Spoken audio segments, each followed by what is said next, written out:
ચાલો હવે 12મા ધોરણમાં આપણે આગળ વાત કરી કે આજે આપણે શું શીખશું. લાસ્ટ ટાઈમ આપણે 40 જેટલા lecture limits,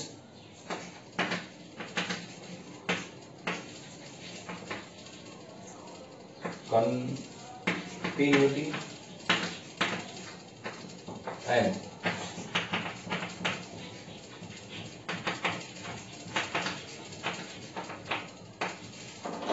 differentiability. Okay, limits, continuity and differentiability ઉપર આપણે ટોપિક બનાવ્યા છે અને આની ઉપર આપણે લેક્ચર બનાવ્યા હતા. કેટલા? 40 જેટલા, મે બી 40 પરફેક્ટ છે.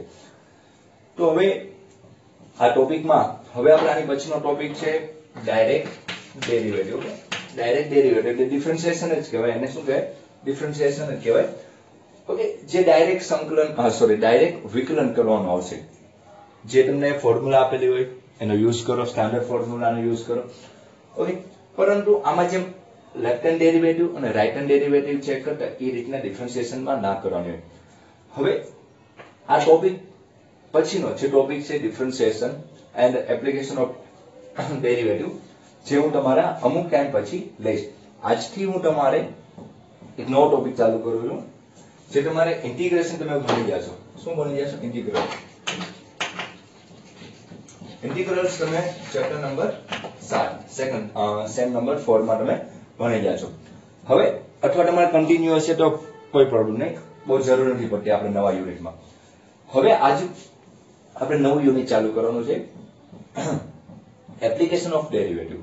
Okay, sorry, application of integrals.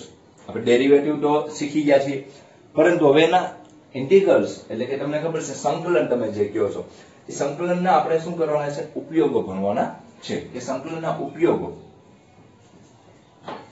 શું ભણવાના આપણે?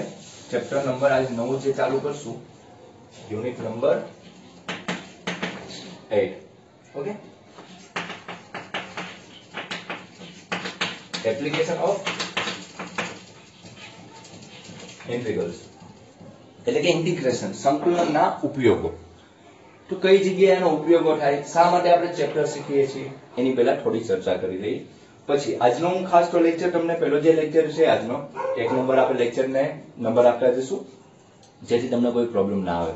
લાઈનમાં ખાસ ધ્યાન રાખજો. યુનિટ નંબર 8 છે, એમાં એક્સરસાઇઝ 8.1 છે, એક્સરસાઇઝ 8.2 એન્ડ મિસલેનિયસ એક્સરસાઇઝ છે મિસલેનિયસ એક્સરસાઇઝ નંબર 8. ઓકે, 3 એક્સરસાઇઝ આપણે ભણવાનું છે. છેલ્લી છે એ મિસલેનિયસ છે, એટલે આઈએમપી જેવી છે અને થોડી એવી કહીએ છે અઘરી છે, જેને આપણે ગુજરાતીમાં કહીએ તો પ્રક્રિયા સ્વાધ્યાય આપણે જે કહીએ ને એ જ આપણે ભણવાના છે. બહુ નાનું એવું ચેપ્ટર છે, પરંતુ ખાસ જી મેઇન માટે એડવાન્સમાં ઘણી વખત સવાલ હોય પણ છે અને ન પણ હોય, પરંતુ 110% સોરી આપણે 100% બોલશું, 100% જી મેઇનમાં આનો એક સવાલ હોય ને હોય જ છે. ઓકે, ઘણીવાર શું થાય, ઓબ્જેક્ટિવ ટાઈપમાં આ હોય આનો સવાલ, અથવા જે ન્યુમેરિકલ ટાઈપ છે એટલે કે જે છેલ્લા તમારા 5 ક્વેશ્ચન એવા હોય છે કે જેમાં તમારે ઇન્ટિજર બેઝડ તમારે આન્સર આપવાનો હોય, 0 થી 9 ડિજિટની અંદર આન્સર આપવાનો હોય, ત્યારે પણ આનો ઉપયોગ થાય. કારણ કે આ જે સંકલન તમે જે ભણવાના છો એ કયું હશે? આપણે તમને ખબર છે સંકલન તમે જે ભણો છો એ 2 પ્રકારનું હશે, એક બાઉન્ડેડ હશે અને એક અનબાઉન્ડેડ હશે. એટલે કે તમે એક નિયત સંકલન અને અનિયત સંકલન તમે શીખો છો અત્યારે. ઓકે, કન્ટિન્યુ હશે મે બી. તો સંકલનના ઉપયોગો જ્યારે ભણતા હશું ત્યારે આપણે નિયત સંકલનનો જ ઉપયોગ કરવાનો છે, અનિયત સંકલનનો ઉપયોગ નથી કરવાનો. કયા સંકલનનો ઉપયોગ કરવાનો છે? નિયત સંકલનનો ઉપયોગ કરવાનો છે. એટલે પહેલા હું તમને નિયત સંકલનની થોડી માહિતી આપી દઈશ અને થોડા એવા એક્ઝામ્પલ જોશું, અને પછી આપણે આ ટોપિક ઉપર આવશું, એપ્લિકેશન ઓફ ઇન્ટિગ્રેશન. મે બી તમારે સપોઝ અનિયત સંકલન ચાલતું હોય અને નિયત સંકલન એટલે કે બાઉન્ડેડ એ સંકલન બાકી હોય, જે લિમિટ આપેલી હોય એ સંકલન બાકી હોય, તો આપણે પહેલા એ સંકલન થોડું એવું બેઝિક શીખી લઈએ. કારણ કે એપ્લિકેશન ઓફ ઇન્ટિગ્રલ્સ નો મતલબ શું થાય કે સંકલનનો ઉપયોગ. સંકલનનો ઉપયોગ ક્યાં થાય છે? તો બહુ સિમ્પલ વસ્તુ, હું કાલ તમને ડિટેલમાં સમજાવીશ કે સંકલનનો ઉપયોગ ક્યાં થાય છે. અને આ ચેપ્ટરમાં આપણે શું શું શીખવાનું છે, કઈ રીતના આના ટાઈપ 1 ટાઈપ 2 એવી રીતના નામ આપશું, અથવા ટાઈપ નો આપીએ. તો આ ચેપ્ટર એવું છે કે લાઈન ટુ લાઈન તમે ટાઈપ નામ આપો તો પણ તમને ઈઝી પડશે, અને જો તમારું માઇન્ડ ક્લિયર હશે અને તમે તમારી રીતના વિચારશો, ખાસ ધ્યાન રાખજો, જે લાસ્ટ બેચ હતી અમારી એમાં ખાસ જે આપણે અમારા સ્ટુડન્ટ હતા એમાં કોઈ પણ જે ગ્રાફ ડ્રો કરવામાં ગ્રાફ ડ્રો કરવાનો આવશે, જે ગ્રાફ બનાવશું અથવા જે વક્ર જેને કહું કે આપણે જે કર્વ તમે બનાવશો, જેને આપણે ગુજરાતીમાં શું કહીશું વક્ર, જે વક્ર બનાવશો એ વક્રનો એરિયા તમે કઈ રીતના ફાઇન્ડ આઉટ કરો છો એની ઉપર રહેલો છે. જેમ કે તમે ઇનઇક્વાલિટીઝ ભણી ગયા, એટલે કે સુરેખ અસમતાઓ ભણી ગયા, કે કોઈ પણ જે આ રીતની કોઈ પણ આપણે લાઈન ડ્રો કરવાની કીધી હોય તો આપણે લાઈન બનાવતા હોય, ઘેરાતું ક્ષેત્રફળ આ રીતનું આપણે બનતું હોય તો આપણે જે ઇનઇક્વાલિટી મુજબ જે ગ્રાફ બનાવતા એ પણ આમાં યુઝિસ થાય. ઓકે, ઘણા બધા એક્ઝામ્પલ એવા હશે કે જે ઇનઇક્વાલિટી બેઝ હશે, કે ગ્રેટર ધેન હોય ત્યારે શું થાય, લેસ ધેન હોય ત્યારે શું થાય, અને એ જ રીતનું તમારે આગળ જતા યુનિટ નંબર 12 ઓકે સુરેખ અસમતાઓ નું એક ચેપ્ટર આવશે, એની ઉપરથી કે સુરેખ આયોજન, કે રેખાઓનું આયોજન કરીને એનો પણ બહુ યુઝ સારો છે. ઇનઇક્વાલિટી પણ આપણે ભણવામાં બહુ જ કામની છે, એપ્લિકેશન એક છે, એ પણ તમારે ચેપ્ટર થોડા ટાઈમમાં ચાલુ થશે. ઓકે, તો ખાસ આ ઇનઇક્વાલિટી ઉપર ગ્રાફ બનાવવાના અને વક્રના ગ્રાફ પછી એનું ક્ષેત્રફળ કઈ રીતના મેળવવું, જે આપણે એરિયા કહીએ, શું કહીએ એને એરિયા, ક્ષેત્રફળ કઈ રીતના મળે એનો ઉપયોગ આપણે સંકલન દ્વારા ક્ષેત્રફળ મેળવશું. પણ ખાસ એ ટોપિક ઉપર હું તમને કાલ લઈ જઈશ. આજ આપણે બેઝિક ટોપિક આપણે જે નિયર સંકલન છે એ તમારે શીખવાના છે, અને ખાસ તમારે જેટલી ફોર્મ્યુલા તમારા ટેક્સ્ટ બુકમાં આવતી હોય જે ચેપ્ટર નંબર 7 માં છે, ઓકે, તો એટલે કે એરિયા ફાઇન્ડ આઉટ કરવાનું છે, કે સંકલનનો ઉપયોગ કરીને આપણે વક્રનો ક્ષેત્રફળ ફાઇન્ડ આઉટ કરવાનું છે. પરંતુ મેં તમને કીધું એમ આજના લેક્ચરમાં મેં તમને જાણ કરી દીધી ખાસ કે આપણે નવું ચેપ્ટર ચાલુ કરશું, એપ્લિકેશન ઓફ ઇન્ટિગ્રેશન અથવા ઇન્ટિગ્રલ્સ કહીશું તો પણ ચાલશે. સંકલનનો ઉપયોગ કેટલી એક્સરસાઇઝ છે, 51 એક્સરસાઇઝ છે. જી મેઇનમાં 110% ક્વેશ્ચન પૂછાય છે, અને સંકલનનો ઉપયોગ શું એરિયા ફાઇન્ડ આઉટ કરવાનો, ઘણા બધા યુઝિસ છે એના. પણ એક વસ્તુ ખાસ ધ્યાન રાખજો કે વિકલનનું વ્યસ્ત એટલે કે વિકલનનું વ્યસ્ત કરો એટલે સંકલન છે એ વસ્તુ સાવ ખોટી છે. ઓકે, એવું કોઈ છે જ નહીં કે વિકલનની ઊંધી પ્રોસેસ એટલે સંકલન, એવું હા 100% એની મેથડ એ છે કે એને જવાબ તમે સંકલનનું વિકલન કરો અને વિકલનનું સંકલન કરો તો કોઈ પણ એનો જ આન્સર આવી જાય. લાઈક હું તમને આમ કહેવા માંગુ છું કે સપોઝ કોઈ એક્ઝામ્પલ છે x² છે, ઓકે, તો આનો dy/dx કરો તો શું આવશે 2x, અને 2x નું ઇન્ટિગ્રેશન કરો તમે તો 2 એમ x નું ઇન્ટિગ્રેશન શું થવાનું, તમારે x નું ઇન્ટિગ્રેશન 2x²x²/2 પ્લસ c મૂકવું હોય તો મૂકી દેજો. ઓકે, x² 2 કેન્સલ થાય તો x² બની જાય. એટલે કે જે રકમ હતી પાછી આપણને મળી ગઈ. x² નું ડેરિવેટિવ કર્યું તો 2x, એટલે કે વિકલન કર્યું તો 2x મળ્યું, અને 2x નું સંકલન કર્યું ઇન્ટિગ્રેશન તો તમને શું મળ્યું પાછું x². હા, મેથડ ફોલો કરે છે, પરંતુ તમને એવું લાગતું હોય કે સંકલન કોઈ કઈક નવું કઈ ચેપ્ટર નથી કે એનો કોઈ બહુ યુઝિસ નથી, એટલે કે એના ઉપયોગો નથી, ખાલી વિકલનની ઊંધી પ્રોસેસ છે, એવું નથી. મેથ્સ તો એવું કઈ ના ભણાવે કે તો ઊંધી પ્રોસેસ કરીને શું કામ છે આપણે, સમજાય? તો ચેપ્ટર શા માટે ભણી આપણે, કે એનો જો કોઈ ઉપયોગ જ ન હોય તો એ ચેપ્ટર આપણે ભણવામાં 12th સાયન્સમાં અને પછી આગળ તમે એન્જિનિયરિંગ કરો અથવા તમે બીએસસી કરો, કોઈ પણ મેથેમેટિકલ સબ્જેક્ટમાં જે કેલ્ક્યુલસ આવો મહાન ગણિતશાસ્ત્રી થઈ ગયો તો એના ચેપ્ટરમાં સંકલન મૂકવું જ ના જોઈએ, કારણ કે એ તો ઊંધી પ્રોસેસ છે તો એની જરૂર છે. ઓકે, એવું નથી કે વિકલનનું ઊંધી મેથડ થી એટલે કે પ્રોસેસ ઊંધી કરી નાખો તો સંકલન દ્વારા એ પાછી રકમ મળે. મેથડ એ છે પરંતુ એનો મતલબ એ નથી થતો, ખાસ ધ્યાન રાખજો. સંકલન ઘણું બધું આઈએમપી ઉપયોગી છે આપણા લાઈફમાં. બધા તમારા જે અત્યારના ફીચર્સ યુઝ કરો છો, તમે કોઈ પણ ફીચર્સ યુઝ કરો, લાઈક તમે કોમ્પ્યુટર વર્ક જેટલું જોવો એમાં પણ ઘણી બધી જગ્યાએ ઇન્ટિગ્રેશનનો ઉપયોગ થાય છે. સંકલનનો મતલબ ભેગું કરવું થાય. જે વસ્તુ લાંબી એવી હોય અથવા મોટા માત્રામાં હોય, એક સાથે આપણે માહિતી ન મેળવી શકીએ તો એક ભાગને અથવા એક ખંડને તમે ઇન્ટિગ્રલ કરો છો, એટલે કે એનું સંકલન કરો છો, અને એના દ્વારા બધા ભાગને ભેગા કરો, સંકલન કરો, વિકલનને છૂટું પાડતા અને સંકલન દ્વારા ભેગું કરીને તમે માહિતી આપો છો. એમાં આવું બેઝિક એનો વ્યાખ્યા કહી શકાય. ઓકે, આપણે ખાસ એપ્લિકેશન એના શું થાય છે એ આપણે કાલના લેક્ચરમાં વાત કરશું. આજે આપણે ખાસ એની ઉપર ધ્યાન આપશું કે આમાં નિયત સંકલનનો ઉપયોગ થાય છે. કોનો ઉપયોગ થાય છે? નિયત સંકલનનો. બે સંકલન છે, અનિયત અને નિયત સંકલન છે. તો પહેલા હું તમને આજ નિયત સંકલનની માહિતી આપું, કારણ કે નિયત સંકલન તમે ખાસ તમારે સંકલન અને વિકલન છે મેઇન તો કોનો ટોપિક છે, મેથેમેટિક્સ નો ટોપિક છે. પહેલા તો ફિઝિક્સ ના ફંડા તમારે સમજવા હોય અમુક જે કોઈ પણ સપોઝ તમારે કોઈ પણ આ લાઈન હોય ફિઝિક્સમાં, કોઈ તમારે આની ઉપર વિદ્યુતભાર આવેલો છે, બધી જગ્યાએ શું આવેલો છે, વિદ્યુતભાર આવેલો છે, અને ઉદ્ગમ બિંદુથી આ ડિસ્ટન્સ છે સપોઝ r છે. તો આ રેખા ઉપરનો જે વિદ્યુતભાર છે ઈ કોઈ અહીં વિદ્યુતભાર 1 કુલમ જેટલો વિદ્યુતભાર ધરાવશે, એનું વેલ્યુ કેટલું 1 કુલમ, અને આખું અનંત લંબાઈનો વાહકદાર છે. આ અનંત લંબાઈનો વાહકદાર છે એ આની ઉપર બળ કેટલું લગાડે છે, કેટલું બળ, જે બળ કેવું હશે, વિદ્યુતીય બળ હશે, જેને આપણે ઇલેક્ટ્રિક ફોર્સ કહીએ છીએ, એ આની ઉપર કેટલું બળ લગાડશે એની માહિતી લેવી હોય. સપોઝ આપણે એની માહિતી લેવી છે, તો આખો અનંત વાહકદાર છે એ આની ઉપર બળ લગાડે, એ માહિતી આપણને ડાયરેક્ટ ન મળે. એટલે આપણે શું કરીએ, તમારા ફિઝિક્સમાં પહેલા નંબરનું યુનિટ છે જે વિદ્યુતભાર નામનું ચેપ્ટર છે, અને પછી વિદ્યુત સ્થિતિમાન, અને પછી છે તમારો વિદ્યુત પ્રવાહ. તો વિદ્યુત સ્થિતિમાનમાં કુલમનો નિયમ કમ્પ્લીટ થાય પછી તમારે આવા ભાગ આવે છે, એક તો રેખા સંકલન, એક તો પૃષ્ઠ સંકલન, અને એક તો કદ સંકલન. આવું તમે ભણતા હશો. રેખા જેને કે વિતરણ, પૃષ્ઠ આવશે, એન્ડ પછી કયું આવશે, તમારું કદ આવશે, જેમાં અલગ અલગ તમારે આવી બધી ડ્રોઈંગ આપેલા છે તમારી બુકમાં ફિઝિક્સમાં. તો જ્યારે આ અનંત લંબાઈના વાહકદાર વડે આની ઉપર લાગતું બળ ન મળે ત્યારે શું કરતા હોય, આને નાના નાના ભાગમાં વિભાજિત કરતા હોય, અને એક ભાગ છે એને ધારો કે હું સૂક્ષ્મ ભાગને શું કહી દઉં, સૂક્ષ્મ વસ્તુને આપણે ડિનોટ કેના વડે કરે, dx વડે. આખી લંબાઈ હતી x, અને સૂક્ષ્મ ભાગ પાડી નાખી તો dx કરે. હવે એક નાના એવા ભાગ વડે આના ઉપર લાગતું આપણે ફોર્સ નક્કી કરી નાખીએ.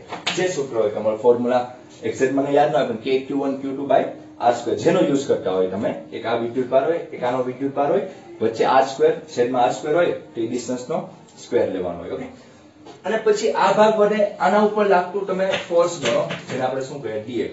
પછી બધાનું શું કરીએ છીએ આપણે, સંકલન કરીએ છીએ. તમને ખ્યાલ હોય નિશાની તમારે ભણવામાં આવી છે સંકલનની ફિઝિક્સમાં પહેલા યુનિટમાં.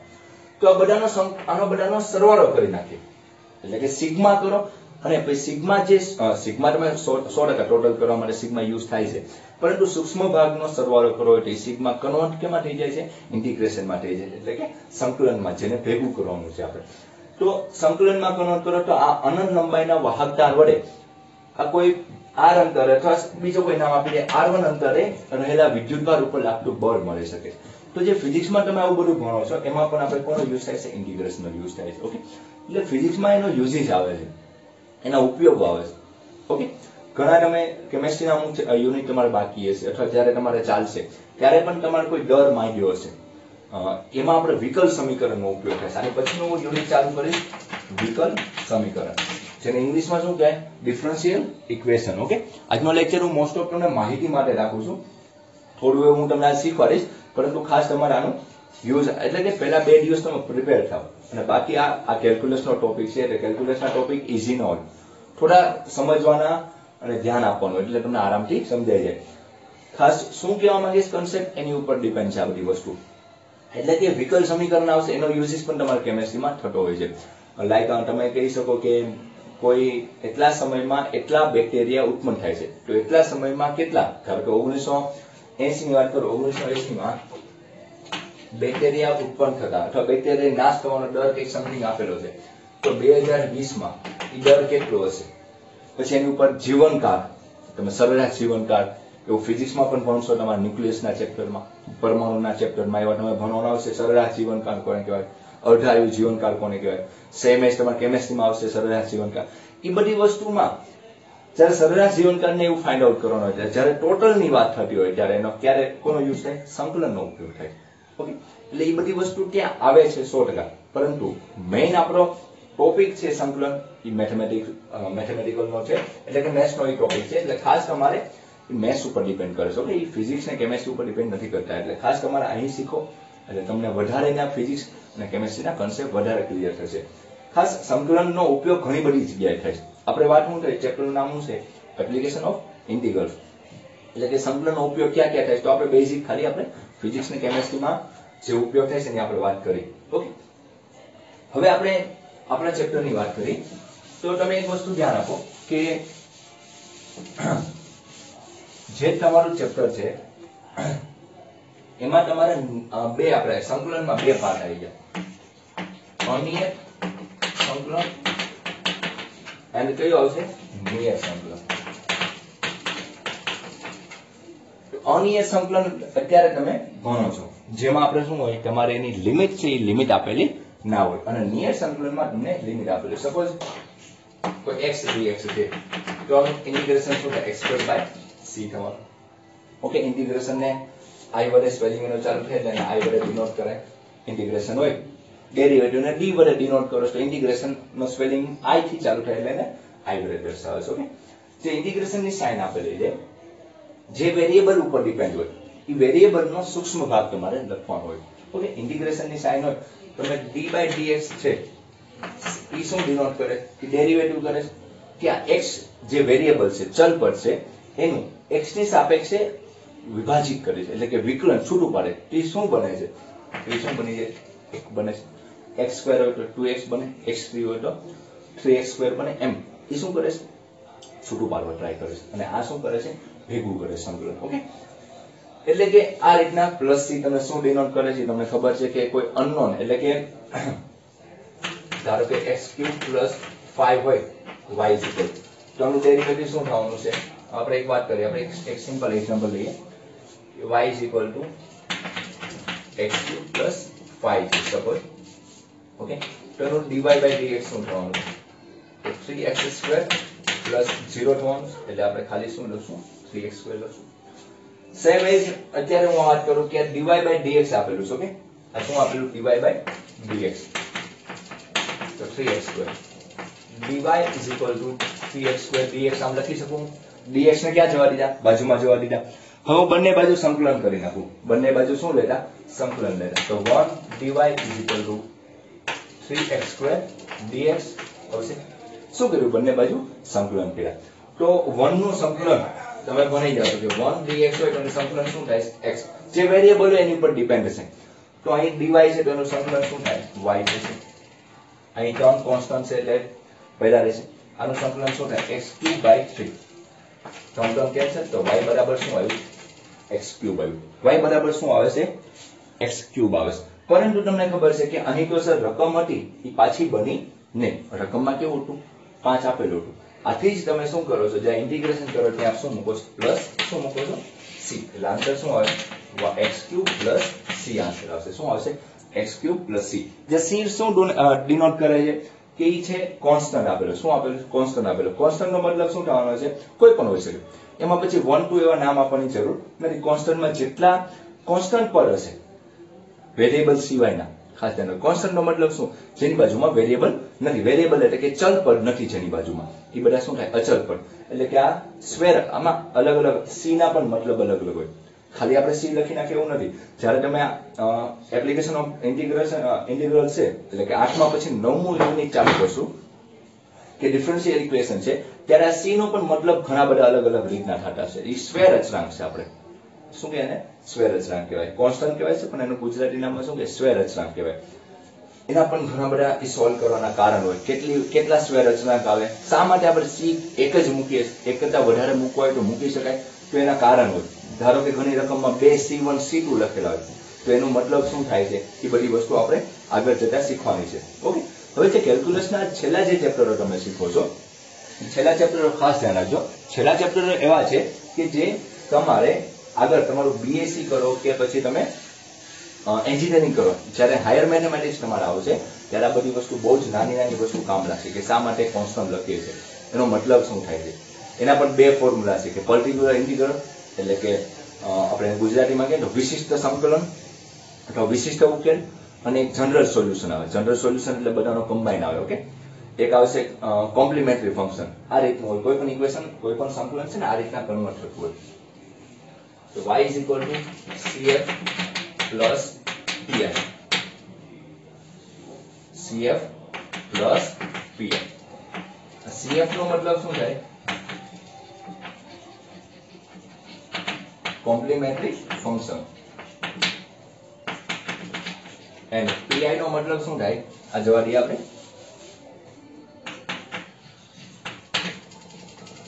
પર્ટિક્યુલર ઇન્ટિગ્રલ, અને ગુજરાતીમાં શું કહે? પૂરક સંકલ, પૂરક ઉકેલ.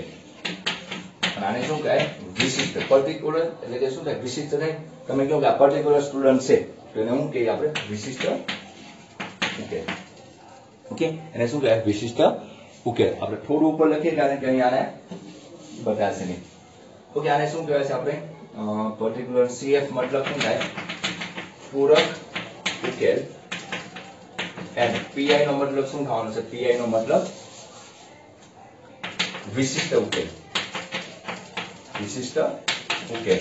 અને જે છેલ્લો તમારો y બનતો હોય એને આપણે શું કહેવાય છે? General solution. જનરલ સોલ્યુશન એટલે કે સામાન્ય ઉકેલ. છેલ્લો જે જવાબ આવે એને શું કહેવાય? સામાન્ય ઉકેલ.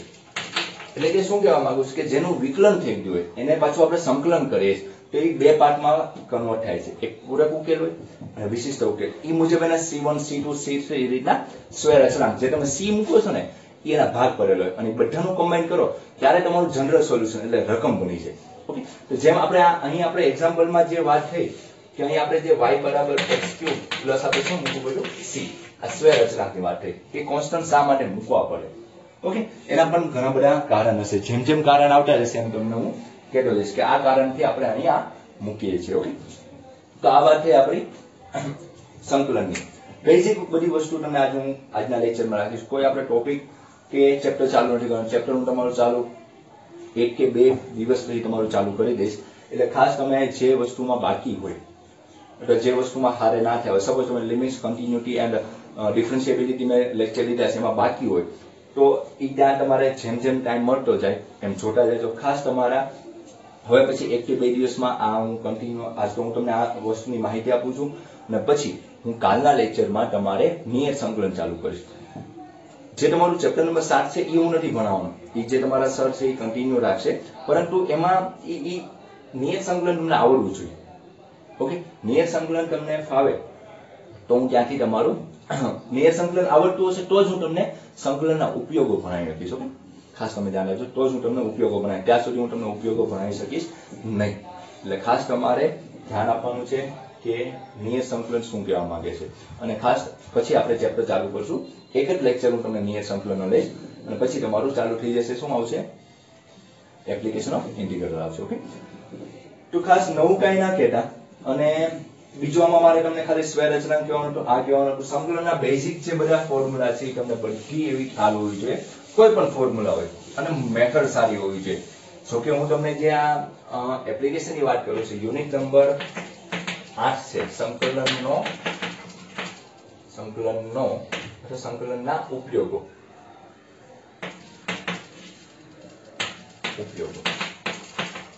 તો આ યુનિટ જેની વાત થાય છે, આ યુનિટમાં ખાસ તમારે શું ભણવાનું આવશે?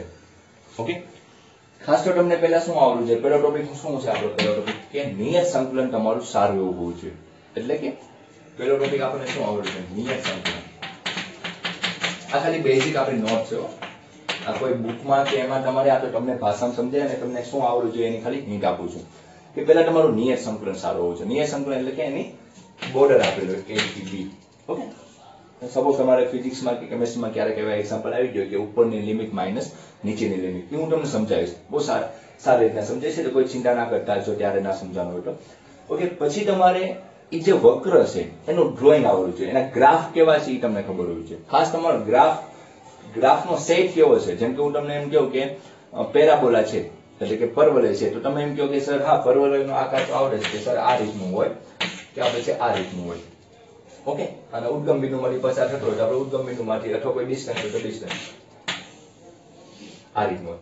તમને આવા ગ્રાફ ખબર છે કે સર આ તો અમને આવડે છે, આવા ગ્રાફ તો અમને સારા એવા આવડે છે. પણ તમે એક વસ્તુ વિચારો, ગ્રાફનો શેપ કઈ રીતના બન્યો એ મહત્વનું છે. ખાલી ડ્રો આપણે જ્યારે કોનિકલ સેક્શન જે બન્યા તમે 11th માં તમારે જ્યારે પેરાબોલા, હાઇપરબોલા એટલે અને સર્કલ એવું બધું ભણી ગયા. વર્તુળ છે, ઉપવલય છે, પરવલય છે, અતિવલય છે, લંબાતી વલય છે, એ બધી વસ્તુ તમે ભણી ગયા. એમાં ખાલી ગ્રાફ તમારે ડ્રો કરીને દર્શાવવાનું હતું કે અહીંયા નાભિલંબ ક્યાં છે, ઓકે, એનું કેન્દ્ર ક્યાં છે, એના શિરોબિંદુ કયા કયા છે, નાભિલંબની લંબાઈ શું છે, અંત્યબિંદુઓ શું છે, એ બધી વસ્તુની ચર્ચા કરી. પરંતુ આ ડ્રોઈંગ પછી કોઈ એને લાઈન કોઈ કાપતી હોય, સપોઝ આ લાઈન એને કાપી છે, તો આ ઘેરાતું ક્ષેત્રફળ આ થયું, ઘેરાતું ક્ષેત્રફળ આ થયું. તો આ જે ભાગ છે એનું ક્ષેત્રફળ કઈ રીતના ફાઇન્ડ આઉટ કરું? ઓકે, આ જે ભાગ છે જે મેં તમને ડ્રો કર્યો, સપોઝ આ રીતના કોઈ એને લાઈન કાપે છે, તો આ કાપે છે અને એક આ લાઈન કાપે છે, તો જે આ લાઈન મેં દોરી, તો એનું એરિયા કઈ રીતના ફાઇન્ડ આઉટ કરું એ આપણે કોના દ્વારા શીખશું? સંકલન દ્વારા શીખશું. ઓકે, એટલે ખાસ તમને શું આવડવું જોઈએ? એના વક્ર આવડવું જોઈએ, વક્રનો શેક શું આવડવું જોઈએ? એનો શેક તમને આવડવું જોઈએ. અને પછી તમારે એનું સોલ્યુશન કરવાનું છે કે એની પછી તમને એની શું આવડવી જોઈએ? લિમિટ બાંધતા આવડવી જોઈએ. એની લિમિટ બાંધવાની છે. આપણે શું કરવાનું છે? લિમિટ બાંધવાની છે. અને ખાસ તમારું ફંક્શન સિલેક્શન સારું હોવું જોઈએ. ફંક્શન સિલેક્શન નો મતલબ શું થાય? તમે કયું વિધેય લ્યો છો? y ના ટર્મમાં લ્યો છો અથવા x ના ટર્મ, x ટર્મ અથવા y ટર્મ, અને એની મુજબ તમારે લિમિટ બનાવવાની હોય. અને છેલ્લે તમારું નાની વસ્તુ તમારે છેલ્લું શું હોય? ખાસ તો તમારે બી કેરફુલ લેવાનું હોય આમાં, એટલે કે ભૂલ ના પડવી જોઈએ. કારણ કે નિયત સંકલન છે એટલે આન્સર કેવો આવશે? તમારો આન્સર છે એ કોઈ ચલ પદમાં નહીં આવશે. બોર્ડર આપી દીધી કે તમારે આ રેન્જમાંથી આ રેન્જમાં કામ કરવાનું છે, એટલે તમારો જે આન્સર છે એ તમારો કેવો આવશે? કોઈ પણ, ધારો કે 16/3 ઇન્ટીજર બેઝ આવશે, કોઈ પણ આવશે, 16/3 આવશે, 5 આવશે, કોઈ પણ આંકડાકીય માહિતી આવશે, કોઈ વેરિયેબલના ટર્મમાં નહીં આવશે. ઓકે, કોઈ પણ વેરિયેબલના, એટલે કે 5x 10x જેમ આવે તમે જવાબ લખો તો x²/2 અને લાંબા જવાબ લખો log કે tan ઇન્વર્સ etc, એવો જવાબ નહીં આવશે. આનો જવાબ કેવો આવશે? કોઈ વેલ્યુ આવતો હશે. ઓકે, મૂલ્ય આવતું હશે. આપણે કહીએ મૂલ્ય આવતું હશે, મૂલ્યના સ્વરૂપમાં આવશે નિયત સંકલનનો. કારણ કે આપણે ક્ષેત્રફળ મેળવીએ તો હું તમને કહું કે ભાઈ આ સર્કલનું ક્ષેત્રફળ છે 5 મીટર સ્ક્વેર છે. ઓકે, 5 અથવા કોઈ ચોરસનું છે 5 મીટર સ્ક્વેર છે, એ મૂલ્ય આપે. તો મૂલ્ય આપવા માટે એટલે ખાસ તમારે ગણતરીમાં ધ્યાન આપવું પડશે. જો જરી કેવી ભૂલ થશે તો આના માર્ક જશે. તમારે સ્ટેટ બોર્ડ એટલે કે તમે જે ગુજરાત બોર્ડના જે પેપર છે એમાં આ ચેપ્ટરનું વેઇટેજ ઓછું છે, એટલે કે 5 કે 6 માર્કનું ચેપ્ટર હશે મેળવ્યું. ઓકે, અથવા 4 માર્કનું હશે, મને એક્ઝેક્ટ ખ્યાલ નથી, હું તમને કાલ કહી દઈશ. 5 માર્કનું હોઈ સપોઝ, તો 2 માર્કનો 3 માર્કનો ક્વેશ્ચન અથવા 3 માર્કના MCQ અને 2 માર્કનો દાખલો હોય. પરંતુ ખાસ તમારે જી મેઇનની વાત કરો, મેઇન એક્ઝામની વાત કરો ત્યારે આ ચેપ્ટર મોસ્ટ આઈએમપી બને છે. અને મેઇન પછી તમે કોઈ પણ ફિલ્ડમાં આગળ જશો એ ગ્રુપમાં, પછી એન્જિનિયરિંગ હોય કે મેથેમેટિક હોય, BSc ની વાત કરું તો એ બધી વસ્તુમાં આ ચેપ્ટર તો બહુ બધી જગ્યાએ આવવાનું છે. અને ખાસ તમને મેં ઘણી વખત આવી બધી વસ્તુ વાત કરું છું કે તમે જે સાઈનનો વક્ર તમે બોલો છો કે સર સાઈનનો વક્ર તો બધાને આવડે. સાઈનનો વક્ર આ રીતનો છે, સાઈનનો વક્ર આ રીતનો છે. પરંતુ તમે અમે જ્યારે ડ્રો કરતા હોય શિક્ષક ત્યારે તમારે આવો પ્રશ્ન ન હોય કે સર કેમ આ જ રીતના ડ્રો કર્યો, કેમ આ રીતનો ડ્રો નથી થતો, આ વક્ર કેમ આ રીતના ડ્રો, આપણે તો ઊંચાઈ જવાનું છે, ઉપર જવાનું છે વેલ્યુ, તો આ રીતના કેમ એની ઉપર વેલ્યુ નથી, આ જ શેપમાં કેમ થઈ? ઓકે, ધાર જેમ કેમ આવ્યું આ રીતના? તો એ બધા કારણ તમારે આગળ ભણવામાં આવશે. ઓકે, તો આગળ જ્યારે ભણવામાં આવશે ત્યારે તમારું સંકલન સારું હોવું જોઈએ, સંકલનના ઉપયોગો તમને જે આવડવા જોઈએ, ત્યારે આ બધી વસ્તુ ખાસ જરૂર પડશે. ઓકે, તો આજ તો મારે ખાસ તમને કાંઈ ભણાવવાનું નહોતું, આજ ખાલી મેં તમને આવી બધી માહિતી આપી. ઓકે, એટલે ખાસ તમે ચેપ્ટરની અંદર ઘૂસો અને ખાસ એને સમજવાની ટ્રાય કરો. બધી વસ્તુ એમને દાખલા ગણી નાખવા એ વસ્તુ મેઇન નથી કે દાખલા હા ચોપડીના NCERT ના દાખલા છે આવડી જવા જોઈએ, એ તો 5 વાર લખશો ને તોય આવડી જશે. પરંતુ ખાસ કન્સેપ્ટ સમજવાની વસ્તુ છે. કાલથી હું તમારું નિયત સંકલન ચાલુ કરીશ અને બેઝિક વસ્તુ લઈશ, એટલે નિયત સંકલનમાં તમને બધી વસ્તુ આવડી જશે. પછી હું તમારું પછીના લેક્ચરમાં સંકલનના ઉપયોગો ચાલુ કરી દઈશ. ઓકે, આજ માટે બીજું કંઈ નહીં રાખીએ, એટલું રાખીએ. Okay, thank you.